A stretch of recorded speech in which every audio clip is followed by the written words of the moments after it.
السلام علیکم ورحمت الله وبرکاتہ. زه استاد احساس افغان یم. نن ورځ د درسونو په دې بهیر کې د اوتم ټولګي کیمیا نوبت رسیږي. موږ تاسې په تیر درس کې د اتم تاریخچې ته لنډه کتنه کړې وه. د مختلفو علماو نظریات مو د اتم په هکله راخوستي وو.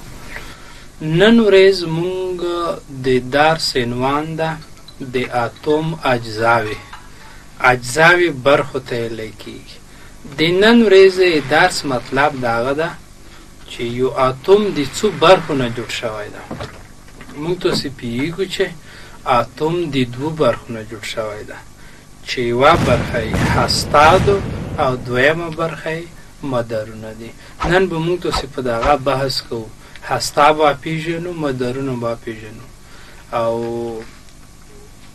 اول زه د تختې په مخ ته لیکم چې د اتم برخې یا د اتم اجزاوې.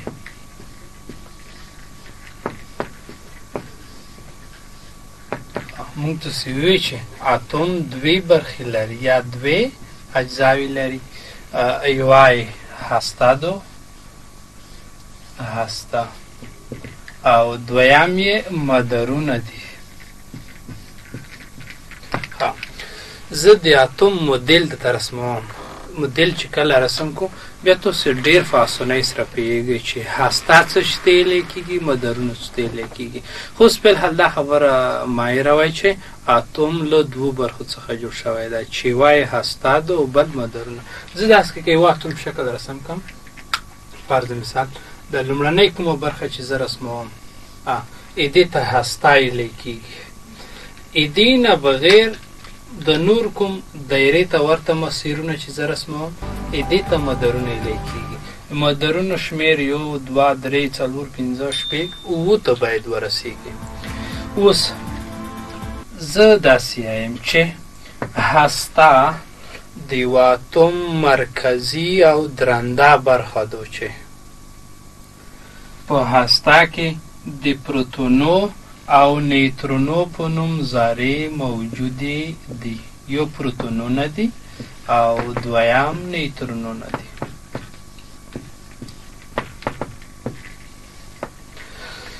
هسته بیا یو د یوه اتم منځنۍ یا مرکزي برخې ته هسته ویلی کېږي. هسته د هستې حجم چې ده د اتم د نورو برخو په نسبت کم ده، کوچنی ده، خو کتله یې ډېره ده. کتله د هستې ځکه ډېره ده چې په هسته کې پروتونو او نیوترونو په نوم ذرات موجود دي. اوس د یوه اتم 99.99% برخه چې ده د کتلې په لحاظ دغه هسته تشکیلوي. هسته درنده ده، په منځ کې پرته ده او چارج هم مثبت ده. اوس هسته موږ تاسې وپېژنده. د اتم مرکزي او منځنۍ برخې ته هسته ویلی کېږي. دې هستې په شاوخوا کې د نوره دایرې ته ورته مسیرونه د کرښې چې مو رسم کړي دي دې ته مدارونه ویلی کېږي. مدارونه د هستې په شاوخوا کې دایرې ته ورته کرښې چې کومې رسمیږي دې ته مدارونه ویلی کېږي. مدارو وظیفه څه ده؟ په مدارونو کې مدارونه داسې معنا لري لکه یو سړک چې پوخ شوی. په سړک نه موټر ځي یا د ریل ګوډي پټلۍ، چېرته چې پټلۍ وي هغسې موټر پسې ځي یا ریل ګوډی ځي. اوس د مدارونو نه مطلب داسې ده چې په دغه مدارونو کې الکترونونه څرخیږي، ګرځي. په مدارونو کې چې ګرځي الکترونونه ګرځي. د الکترونونو نوم چې زه وخوالم یا پروتون وخوالم یا نیوترون، دا کوچنۍ ذرې دي چې یو اتم د دې ذراتو نه جوړ شوی ده. تاسې ته مو 3 نومونه وخوستل، یو پروتونونه، بل نیوترونونه، او دریم قدم کې مو ته ووایي چې مدارونه دي. د هستې په شاوخوا کې چې کومې کرښې رسمیږي دغه مدارونه دي او په دا مدارونو کې الکترونونه څرخیږي. الکترونونه ګرځي، چکر وهي په دې مدارونو کې.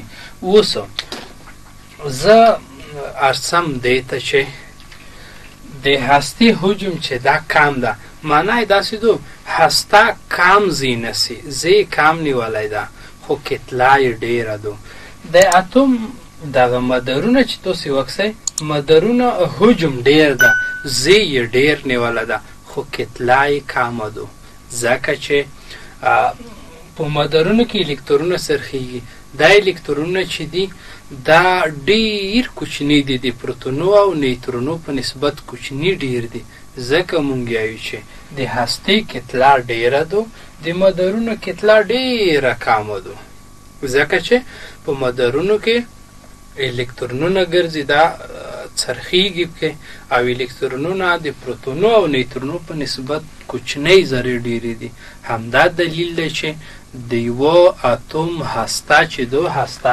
د کتلې له لحاظه 99.99% برخه تشکیلوي خو د حجم چې دا هغه بیا کم ده تاسې داسې فکر وکړئ یو د فوټبال میدان ده یا سټډیم ده په دا سټډیم کې یو فوټبال روخلی د فوټبال په منځ کې کیږدی که چېرته د سټډیم مونږ د اتوم شکل فرض کو مدل فرض کو نو د فوټبال چې ښه شوی ده دا هسته فرض کوئ تاسې د یو اتوم هسته د شاوخوا چوکۍ چې دي د میدان چې ده د لوبغاړي چې لوبه کوي دا مدارونه فرض کوئ نو د اتوم هسته د اتوم د نورو برخو په نسبت دومره کوچنی دو لکه د فوټبال په یوه سټډیم کې یا په یوه لوبغالي کې یو د فوټبال توپ روخلا په منځ کې کیږدو د ټول میدان په نسبت به د توپ ډیر کوچنی وي نو همدا دلیل دی چې موږ پوهیږو چې د هستې کتله ډیره دو زی کم نیولی ده خو د مدارونه چې دي دی زی ډیر نیولی ده خو کتله یې کمه ده اوس ارسم دی ته چې د پروتونونه څه وي پروتونونه مونږ په پی توري سره ښیو په دا هسته کې موجود وي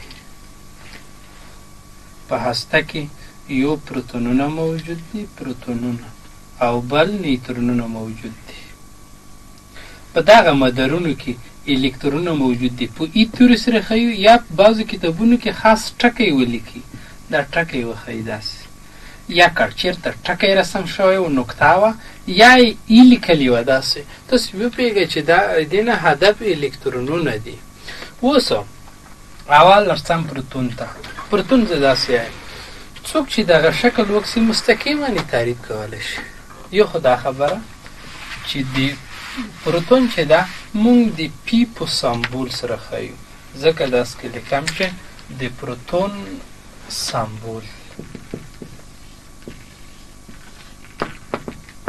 سمبول یې پی ده یعنی پی سره ښیو یوه خبره دویمه خبره ده د پروتون چارج مثبت ده دریمه خبره ده چې پروتون چیرته موقعیت لري پروتون په هسته کې موقعیت لري درې خبرې مو زده کړي پروتون په پی سره ښیم او چارج یې مثبت ده په هسته کې موقعیت لري ډېره سوده خبره ده دې نه وروسته نیوترون درته ښیم نیوترون څه شی ته ویلی کېږي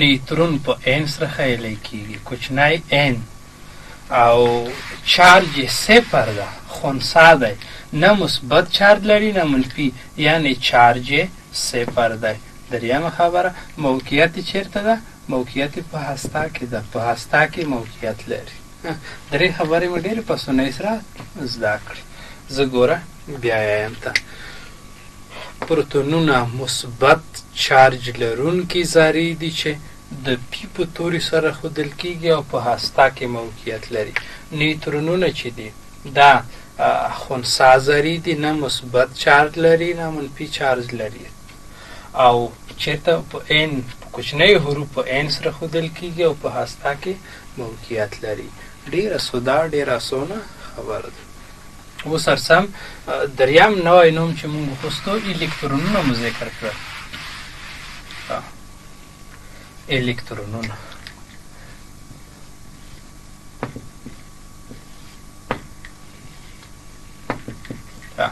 الکترونونه مونږ په ای سره ښیو په وړو حروفو ای سره داسې ما لیکئ لوی حروف سره یې نه ښیو دا الکترون شو چارج څه ډول ده؟ چارج منفي ده. چیرته موقعیت لري؟ په هسته کې موقعیت نه لري.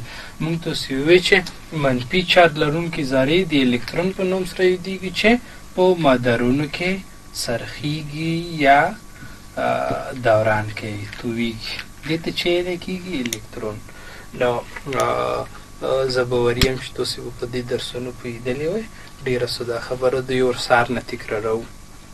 نن ورځې موږ تاسې درس اتم اجزاوې وې، یعنې اتم څو برخې لري؟ اتم دوې برخې لري چې یو هسته ده، بل مدارونه. بله مو دا خبره وکړه چې هسته د یو اتم په منځ کې موقعیت لري، چارج یې مثبت ده. په هسته کې د پروتونو او نیوترونو په نوم ذرې موجوده دي. بله خبره مو دا وکړه چې کتله زیاته ده، حجم یې کم ده، لږ ځای نیولی وي، حجم یې کم ده. دې نه وروسته موږ راغلو مدارونو ته. ومو وی چې د هستې په شاوخوا کې یا چاپېره، دا فرض کې دا هسته شوه، هسته دې په شاوخوا کې د الکترون مدارونه دي، 1 2 3 4 5 6 مدارونه اووه ته رسېږي. اووه مدارونه موږ لرو، دا یو مدار، 2 3 4 5 6 بالاخره اووه مدارونه دي چې په دا مدارونو کې د الکترونو په نوم منفي چارج لرونکي ذرې حرکت کوي. اوس تاسو ته مو دا ووایو چې که دا هسته وي، دا یو مدار، کیدای شي الکترون په ځای ایولی کړي، یا ممکن داسې وشي چې یوه نقطه رسم کړي داسې. دا الکترون مفهوم لري. تاسې که دا دوه شکلونو کې هر یو حالت ولیدلو، اندېښنه به نه ورته کوئ، ځکه چې هدف یې یو ډول دی.